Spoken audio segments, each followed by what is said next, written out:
how do we, when we're just starting off, when we have that guy that we're really interested in and we want to keep him engrossed and intrigued, what are some cool flirty texts that we can send right in the beginning that keeps the conversation going?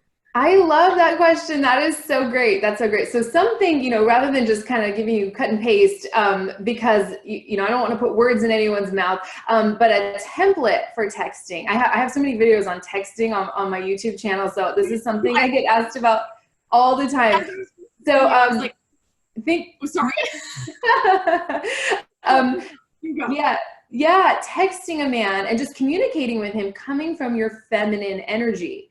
Right? So rather, because guys are going to always ask you the same kinds of things, right? Like, how are you? What are you up to? How was your day? What are you doing this weekend?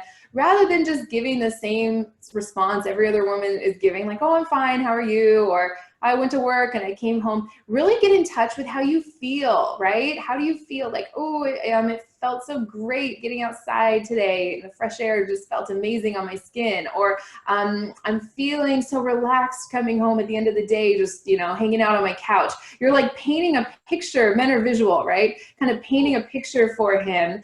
And I know it sounds kind of subtle, but using that word feel it does a lot of things. It gets you into your feminine energy, and it kind of signals to a man like this is a feminine woman who's in touch with her feelings, and it really attracts him and makes him feel closer to you. It's also kind of an invitation for him to step into his masculine energy. So anytime a guy texts you, just have some feeling messages ready, some like feminine energy responses, you know? How did you feel when you are at work? How do you feel about your plans for the weekend? And see if you can kind of start communicating that way from your feminine energy. Is that helpful? Does that make sense the way I explained that? And I love that. And I'm going to try that because I'm interested to see their response. But it's interesting to me, and maybe this is just me being... not trying to be sexist, but I feel like men don't like when women share their feelings. So it's super interesting that they painting a picture because that puts it into a different perspective. Yeah, I'm actually so glad you brought that up. It's a really common misconception that men hate emotions, or you know, men don't like drama. They don't like listening to our feelings when we have some expectation attached, like, well, I feel anxious, and the subtext is, so I need you to do something different so I don't feel this way, right?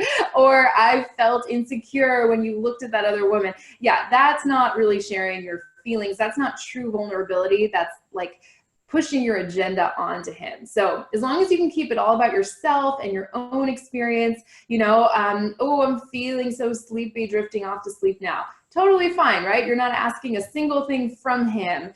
A lot of people take these feeling messages to mean like talking about the relationship and getting in there and talking about important stuff, but that's not where you should start, at least not at first. So for everyone watching, yeah, practice sharing your feelings about yourself, your own life, your own experience. Men actually love that. I talk to a lot of male, just men in general, male dating coaches who are just, they will feel mesmerized by you if you kind of learn how to share your feelings correctly. I love that. I'm definitely going to take that into my own practice every day of texting.